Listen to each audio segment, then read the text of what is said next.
FCRA कानून, भारत के मुसलमानों हो जाओ सावधान। आखिर ये FCRA बिल क्या है और ये संविधान के लिए क्या मायने रखती है ये चीज़, आखिर ये कब लागू होने वाला है और मुसलमानों को इससे क्या घाटा है, और जो NGOs चल रहे हैं उनके लिए क्या खतरे की घंटी बज रही है, और कब मोदी सरकार इसे लेकर आ रही है। तो दोस्तों, खबर दर खबर में समझेंगे एक एक चीज़, और आप लोगों से गुजारिश है कि वीडियो को कहीं भी बिल्कुल भी स्किप ना करें, पूरा फुल वॉच करें, क्योंकि ये वीडियो बहुत ज़्यादा इम्पोर्टेंट होने वाला है आप सभी लोगों के लिए। जो लोग भी मदरसे की कमेटी हो या मस्जिद की कमेटी हो, उनसे गुजारिश है ये वीडियो एक बार आप ज़रूर देखें। तो दोस्तों, जो खबर निकल कर आ रही है उसको बताने से पहले मैं आप सभी को अपनी तरफ से करता हूं आदाब, नमस्कार, नमस्ते। दोस्तों, जो खबर निकल कर आ रही है 11 अगस्त को भारतीय जनता पार्टी इस बिल को लेकर आ रही है लोकसभा में। आप क्या जानते हैं FCRA कानून के बारे में और ये वर्क कैसे करेगा? तो दोस्तों, FCRA कानून ये आज का कोई कानून नहीं है। पहले ये समझिए कि ये कानून 1976 में इंदिरा गांधी लेकर आई थी। उस वक्त जब लोग फंड कर रहे थे दहशतगर्दों को और दूसरे NGOs को भारत को नुकसान करने के लिए, भारत में गतिविधि बढ़ाने के लिए, और जो वेपन वगैरह खरीदते थे उसमें पैसे देने के लिए, जो बाहर के देश चंदा देते थे या पैसे देते थे, उसको रोकने के लिए इंदिरा गांधी इस कानून को लेकर आई थी।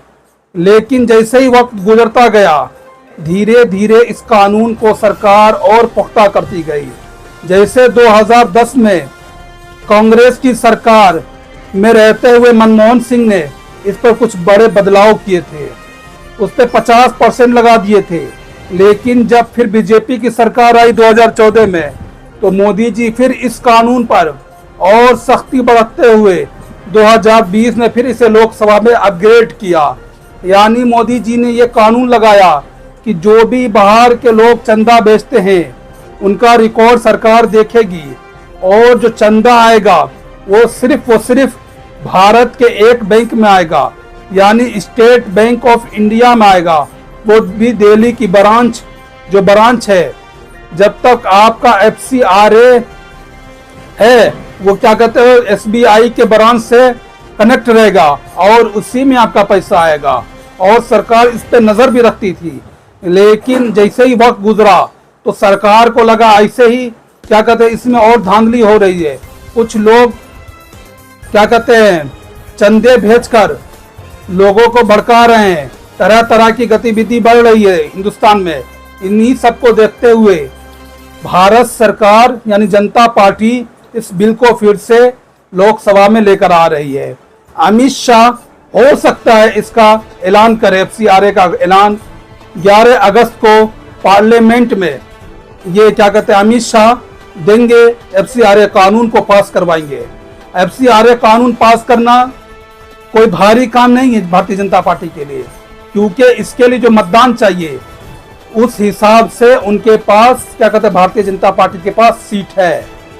लेकिन इस कानून में रुकावट के लिए कुछ पार्टी वगैरह जो भी अलायंस है भारतीय जनता पार्टी से, NDA की जो भी अलायंस पार्टी है, कुछ लोग इस पर विचार कर रहे हैं और बोल रहे हैं ऐसा कानून आने से जो पार्टी को बाहर से फंड आता है, जो भी पार्टी को पैसे आते हैं, इस पर रुकावट आ सकती है। हो सकता है आने वाले समय में अगर हम NDA से बाहर हो गए तो भारतीय जनता पार्टी हमारे पर नजर रखेगी, इसलिए वो लोग बहुमत देने से रुक रहे हैं, थोड़ा सा ठहर रहे हैं। और वहीं कांग्रेस इंडिया अलायंस की बात करें तो वो इस बिल पर बहुत ज़्यादा प्रोटेस्ट कर रहे हैं, चाहे लोकसभा के बाहर हो या लोकसभा के अंदर हो, वो इस पर हंगामा मचाए हुए हैं। अब बात करते हैं इससे मुसलमानों को क्या नुकसान है और क्या फ़ायदा है। तो दोस्तों, जो खबर निकल कर आ रही है, इस बिल से आम मुस्लिम नागरिक, जो लोग आम दुकान जैसे चाय वगैरह, कपड़े की दुकान वगैरह करते हैं और जो भी काम करते हैं, उनको इससे कोई नुकसान नहीं होने वाला है। हाँ, इस कानून को लाने का थोड़ा सा मकसद बीजेपी का ये भी है कि मदरसे और मस्जिद के चंदों पर उनकी नजरें बनी रहें। वो मदरसे और मस्जिद के चंदों पर अपनी नजर बना के रखे। जो ज़कात, खैरात, फितरा का पैसा बाहर देशों से आता है, जैसे कि आप जानते हैं हिंदुस्तान में कई ऐसे मदारिस है जिन्हें क्या कहते हैं अरब कंट्रियों से पैसा आता है, जिन्हें ईरान हो या और अन्य कोई भी कंट्री हो जो उन्हें सपोर्ट करती हो और उन्हें पैसे भेजती हो, सरकार उस पर नजर रखेगी। और सरकार इस बिल को लाने में कुछ चेंजेस भी किया है। FCRA में कुछ चेंज किया है। वो चेंज क्या है दोस्तों? वो चेंज ये है कि जो NGO पैसे भेज रही है वो सरकार को डायरेक्ट बताएगी कि हम किस NGO को पैसा भेज रहे हैं और किस नियत से भेज रहे हैं और इससे क्या काम आएगा। जैसे अगर कोई NGO पैसा भेजती है कि इस फला क्या कहते हैं NGO की बिल्डिंग बनानी हो, मदरसे की फला बिल्डिंग बनानी हो, तो सरकार देखेगी और फिर उस पर नजर रखेगी आखिर वो बिल्डिंग बन रही या नहीं बन रही है, या पैसा कहीं और जा रहा है। अगर NGO या कोई भी अन्य कोई भी जो रजिस्टर्ड होगा क्या कहते हैं FCRA में, अगर वो कोई गलत गतिविधि करते हैं, सरकार उसका लाइसेंस रद्द कर देगी। FCRA से उसे निकाल दिया जाएगा और उन पर कानूनी कार्रवाई भी करेगी सरकार, और वो NGO को बंद कर दिया जाएगा लाइफ टाइम के लिए।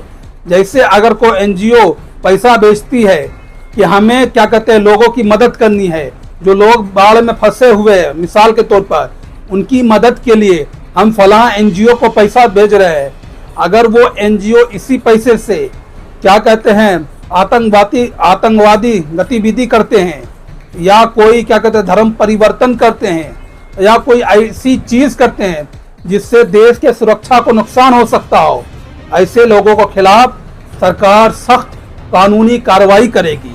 तो आप लोग इससे बिल्कुल ना घबराए। जितने भी मेरे मुसलमान भाई हो, आप लोग को घबराने की बात नहीं है। हाँ, इससे आपके मदरसे और मस्जिद के चंदे पर सरकार की नजर होगी। बहुत से ऐसे लोग, बहुत सी ऐसी NGO है जो हिंदुस्तान में फंड करते हैं और हिंदुस्तान में जगह जगह पर प्रोटेस्ट गतिविधि और जैसे आतंकी गतिविधि बढ़ रही है हिंदुस्तान में, उसे रोकने के लिए सरकार ये बड़ा कदम उठा रही है। आपसे गुजारिश है कि आप सरकार के साथ खड़े हों, आप सरकार का साथ दें। इससे मुसलमानों को कोई नुकसान नहीं होने वाला है। जो लोग भी इस पर गलत अफवाहें फैला रहे हैं, जो लोग भी इसके खिलाफ बोल रहे हैं, तो आप लोग उन्हें समझाएं, उन्हें बुझाएं, उनके कमेंट में जाकर कमेंट करें कि मुसलमान के लिए घबराने की कोई बात नहीं है। हाँ, जब मदरसे और मस्जिद के चंदे पर सरकार नजर रखेगी, इस पर क्या कहते हैं ट्रस्ट जो होगा आपका मंदिर का ट्रस्ट हो या क्या कहते हैं चर्च का ट्रस्ट हो या अन्य कोई ट्रस्ट हो, उस पर भी सरकार की फुल नजर रहेगी।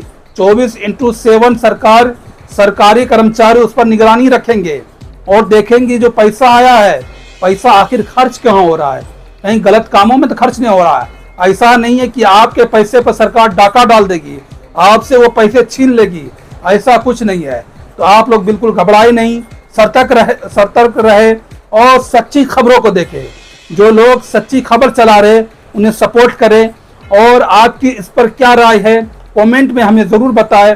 अगर वीडियो अच्छी लगी हो तो प्लीज़ एक लाइक और क्या कहते हैं हमारे इस चैनल को फॉलो करना हरगिज़ ना भूलें। अगर आप यूट्यूब पर देख रहे हैं तो प्लीज़ सब्सक्राइब नहीं करना हरगिज़ ना भूलें।